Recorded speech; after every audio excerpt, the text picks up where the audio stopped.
Bonjour, bonsoir, bienvenue sur la chaîne de l'immigration et de l'entrepreneuriat. Aujourd'hui, j'aimerais vous entretenir sur un fait de plus en plus constant. J'ai eu à discuter avec un employeur québécois et je lui ai posé plusieurs questions, à savoir pourquoi ils ont du mal à garder la main-d'œuvre africaine. Et il faut savoir que ce n'est pas dans tous les corps de métier, c'est beaucoup plus dans les corps de métier où les manœuvres sont demandées, les chaînes de restauration ou encore les entrepôts, etc. Où on a besoin de ressources physiques, où on a besoin de la main-d'œuvre physique. Et il m'a répondu, il m'a donné plusieurs raisons à cela. Parmi lesquelles, il dit ceci, le problème avec les Africains, et quand il parle des Africains, il parle de toute l'Afrique en général, que ce soit les Marocains, l'île Maurice, les Sénégalais, les Ivoiriens, les Camerounais, etc. Il y a cette réalité-là, quand ils arrivent, quand ils sont à leur premier jour, si vous voulez, dans leur première semaine, dans leur premier mois, ils ne sont pas assez rapides au travail. Et l'employeur m'a dit, il a remarqué que les Africains sont trop lents. Et moi qui essayais de lui faire comprendre que, avec le temps que j'ai passé ici, qu'il faut comprendre qu'il y a un choc. C'est-à-dire, en Afrique, il fait chaud, il y a du soleil. Donc, je ne vois pas la raison pour laquelle on va se presser. Mais c'est aussi intéressant, lorsqu'on arrive ici, d'être au parfum de la façon dont vous vous comportez. Et c'est ce que je passe le temps à dire dans les vidéos, qu'il va falloir avoir un esprit observateur, voir ce qui se fait dans le nouveau pays d'origine, enfin le nouveau pays d'accueil, afin d'imiter. Et donc, l'employeur m'a fait comprendre qu'il avait en horreur de voir comment les Africains avaient cette tendance à prendre le temps, à aller tout doucement, alors que vous savez qu'au Québec, ça va vite, ça roule vite.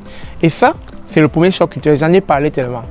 Et il faut comprendre qu'ici, à cause du climat, à cause de l'hiver, 6 mois d'hiver, etc., ils sont tout le temps en course, ils sont tout le temps en train d'aller vite. Et lorsque vous voyez les deux, c'est-à-dire l'Africain qui va arriver ici, va se confronter à cette réalité, il y a de quoi les Québécois ne vont pas nous comprendre. Ils ne vont pas comprendre pourquoi est-ce qu'on se comporte comme ça. Tout simplement, c'est culturel. Ça vient d'un environnement où on n'est pas pressé, on prend tout notre temps. Ça, c'est ce que je lui expliquais. Le deuxième point, c'est qu'il ne comprend pas pourquoi certains Africains ne parlent pas bien français. Et entre guillemets, je ne tire pas sur mes frères arabes, là, mais il s'est rendu compte que beaucoup parlaient un français avec beaucoup de déchets. Et quand je dis français avec des déchets, c'est qu'il a beaucoup tiré sur l'Afrique du Nord. Bon, moi, je me suis dit peut-être que c'est le fait que les Africains du Nord aiment bien parler arabe, aiment bien parler le dialecte, donc ça peut influencer leur accent. Et peut-être ça expliquerait pourquoi, lorsqu'ils parlent français, c'est souvent entaché ou bien c'est souvent, voilà, ça demande un peu une certaine bonne compréhension d'écoute, sinon l'employeur ne comprend rien. Parce que pour lui, l'employeur, les Africains du Nord ont du mal à parler français.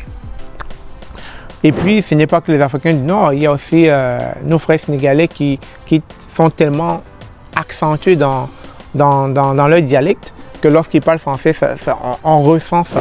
Pour ceux qui sont vraiment au parfum de la langue, de leur dialecte au quotidien. Donc, j'ai essayé de lui faire comprendre que tout ça, c'est culturel. Il n'y a pas une mauvaise intention, une mauvaise foi en arrière, c'est juste culturel. Et quand des chocs comme ça se produisent, il faut qu'il y ait un dialogue, une communication afin que tout le monde puisse tomber d'accord. Et le troisième point qu'il m'a fait remarquer, c'est qu'il m'a dit très souvent, lorsque je donne des tâches, des directives, ils sont toujours en train de dire oui. Mais le travail n'est pas fait. Et pas plus tard qu'il y a quelques jours, vous savez, j'aime bien faire les petits boulots en temps à autre, ça me permet de confronter avec la réalité, d'être au parfum des nouveaux immigrants quand ils arrivent, de les voir dans leur premier début, comme moi quand j'étais il y a 8 ans, c'est-à-dire voir cette façon de gravir les échelons. Et comme je suis passé par là, je comprends ça parfaitement. Et lorsque je les trouve dans mes petits boulots, je leur explique un peu mon parcours afin de leur donner une certaine confiance. Parce que vous savez, il n'y a rien de mieux que de commencer une petite job au milieu des Blancs et de trouver ton frère noir. Tu as l'impression de ne pas être dépaysé, tu as l'impression de ne pas être seul. Donc quand je tombe sur des frères qui viennent d'arriver comme ça et qu'on se rencontre tous dans des petits jobs, moi je leur fais quasiment une sorte de formation en leur disant voilà mon parcours ça a été comme ça, c'était pas évident. L'employeur s'attend à ce que tu sois actif, dynamique, qu'il y ait de la vivacité, qu'il y ait de l'envie. Donc il faut toujours créer une activité, ne reste pas bras ballants, ne reste pas bras croisés. Fais-toi, voilà, donne l'impression que tu es là pour travailler quoi. Et là l'employeur sera fier de toi. Et donc, pour revenir à ce que je disais, le troisième point, c'est que très souvent, beaucoup disent oui et ne font pas le travail. Ils ne disent pas oui pour ne pas aller faire le travail, mais ils disent oui parce que c'est culturel. Chez nous, on a toujours tendance à vouloir dire oui pour être oui. Hein, et c'est une manière africaine. On dit oui, d'abord oui, mais après, ça ne suit pas. Après, on ne tient pas nos promesses, on ne tient pas nos rendez-vous. Parce que de nature, on est toujours en train de dire oui. On est un peu comme des flatteurs. Oui, oui, oui. Donc, beaucoup disent oui pendant que l'employeur parle, mais n'ont rien compris. Et ça s'est produit il y a quelques semaines. J'étais avec un nouvel arrivant. Ça faisait 3 semaines qu'il est là du Togo. Peut-être s'il écoute, il va rire. Et ce qui est bizarre, j'étais là quand ça se passait. Il a dit oui. Après, il est allé, il m'a dit, Stéphane, j'ai rien compris ce qu'il a dit, à peine 40% de ce qu'il a dit. Qu'est-ce qu'il disait? Il dit, n'aie pas peur, mets-toi en confiance, ici on ne va pas te manger, si tu as des droits, si tu ne comprends pas, dis que tu ne comprends pas. On n'est pas dans un environnement où quand tu vas poser la question, on va te tirer dessus. Non, on n'est plus dans cet environnement-là, on est dans un environnement où il faut t'exprimer, il faut communiquer. Donc viens, on va aller le voir. On allait voir l'employeur et je lui ai dit, écoute, mon ami, qui vient du Togo, là, il n'a rien compris. Est-ce que tu peux répéter? Et vous voyez, c'est quand il me voit faire, il y a une certaine confiance, il y a une certaine aisance. Et il voit que le rapport employé-employeur se fait de manière amicale. Et donc, du coup, il n'y a plus de crainte, il n'y a plus de hiérarchie, oh mon Dieu, non. Et donc, du coup, il était comme décomplexé. L'employeur lui a dit, écoute, si tu ne sais pas ou bien tu n'as pas compris, viens me voir. N'aie pas peur. Et c'est la première chose que l'employeur fait lorsqu'il va chercher ces immigrants à l'aéroport, parce que la plupart font venir des immigrants de l'étranger avec un permis de travail. Il leur dit, en fait, l'employeur m'a dit, je leur dis tout le temps à l'aéroport, ici tu as le droit de dire non. Si tu n'aimes pas, tu le dis. Parce que j'ai horreur que tu dises oui et que tu ne fais pas ce dont pour compte à voilà, donner les instructions. Et donc c'est comme ça que après un échange, l'employeur a répété doucement avec, vous savez, avec ce côté humoriste là. L'employeur dit, écoute, j'ai un Français de la campagne, je ne suis pas un gars de la ville, donc je vais devoir me répéter, etc. pour que tu me comprennes. Mais voilà, j'ai dit à cet ami togolais qu'avec le temps, ça va aller. Moi-même, quand je suis arrivé, j'ai eu ce choc-là. Tu comprends rien, ou alors tu comprends à moitié. Mais avec le temps, à force de baigner, voilà, tu es en immersion, tu es au Québec, à force de baigner dans cet environnement, tu vas finir par les comprendre. Donc l'employeur a été vraiment fin, c'est-à-dire gentil. Il a répété mot pour mot et le gars a compris. Il était très content et puis il allait faire son travail. Parce que regardez, ce qui se serait passé, c'est qu'il aurait dit oui, il n'aurait pas fait le travail. Quelques heures après, l'employeur serait revenu et il aurait dit, mais tu as dit oui.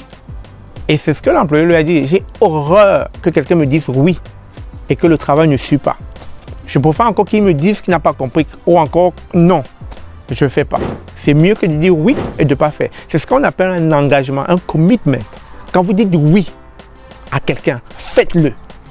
Donc, ce sont les 3 voilà, raisons que je voulais partager avec vous qui poussent souvent les employeurs québécois à ne plus avoir envie d'aller chercher la main-d'œuvre africaine.